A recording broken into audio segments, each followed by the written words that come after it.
Harry Potter et Hermione deviennent des pirates et veulent tous deux épouser Jack Sparrow. Bella et le vampire Edward se rendent chez les Na'vi sur Pandora. Et James Bond sauve le monde avec Pinocchio. You must be joking. Ces films n'existent malheureusement pas. Toutes ces histoires sont des fanfictions, c'est-à-dire que des fans inventent des fins alternatives, de nouvelles intrigues, voire des univers entiers avec leurs personnages préférés. Aujourd'hui, les fanfictions sont avant tout un phénomène en ligne. Dans les différents fandoms, les communautés et les vidéos YouTube cliquées des millions de fois, l'imagination n'a pas de limite. Mais quelles sont les conséquences sur l'œuvre originale? Et qu'en pensent les auteurs? Les fans écriraient-ils encore mieux qu'eux?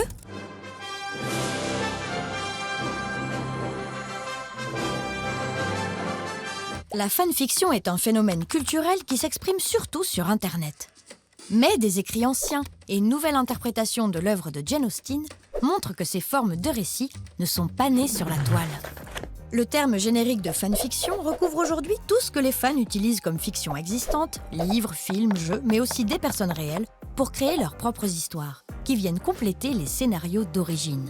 Es gibt ja ganz viele Arten von Fanfictions. Es gibt den Klassiker, den Self-Insert, dann gibt es Romanzen, dann gibt es klassische Mädchen heiratet Harry Potter oder es gibt typisch auch die Slash-Sachen, das sind die ganzen Gay-Romances. Da wird dann ausprobiert, wie wäre das, wenn Charakter X oder Y schwul oder lesbisch oder sonst irgendwas wäre. Wie würde sich die Geschichte dann entwickeln? Dann gibt es Geschichten, die etwas weiterspinnen, was im Buch dann nicht mehr weitergeführt wird, weil die Geschichte auserzählt ist.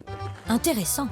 Mais Nika a oublié de mentionner qu'il existe aussi des fanfictions, ou fanfics, mettant en scène des personnalités publiques, comme Angela Merkel. Dans une histoire de Peppa Pig, elle part à Paris pour une réunion avec Joe Biden. Oui, ces choses-là arrivent aussi dans le monde de la fanfiction. C'est justement parce que certaines de ces histoires sont si bizarres que la fanfiction n'est pas toujours prise au sérieux. Pourtant, certains de ces auteurs sont devenus célèbres et ont même écrit des best-sellers.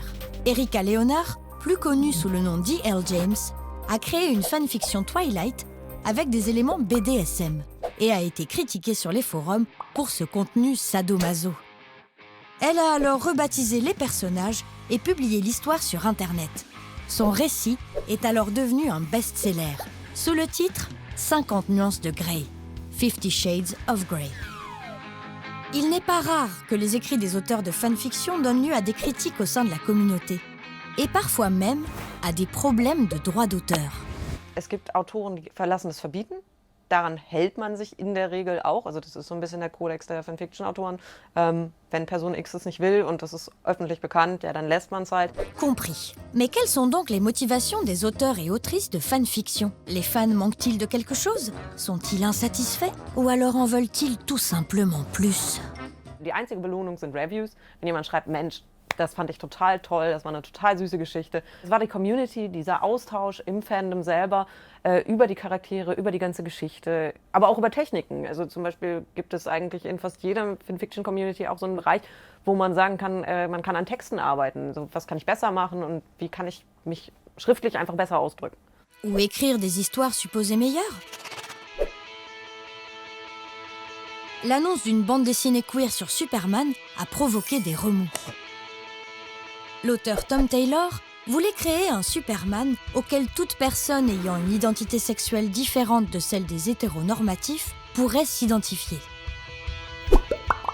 Est-ce que ces histoires commenceraient à influencer les goûts du grand public? Es ist alles kurzlebiger geworden.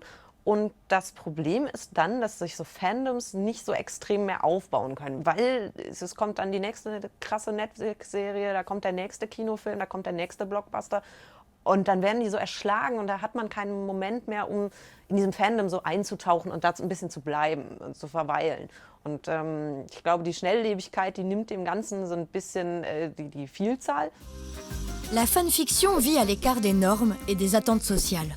Mais en même temps, elle est si facile d'accès que presque tout le monde peut s'aventurer dans des mondes alternatifs ou fictifs et s'impliquer émotionnellement.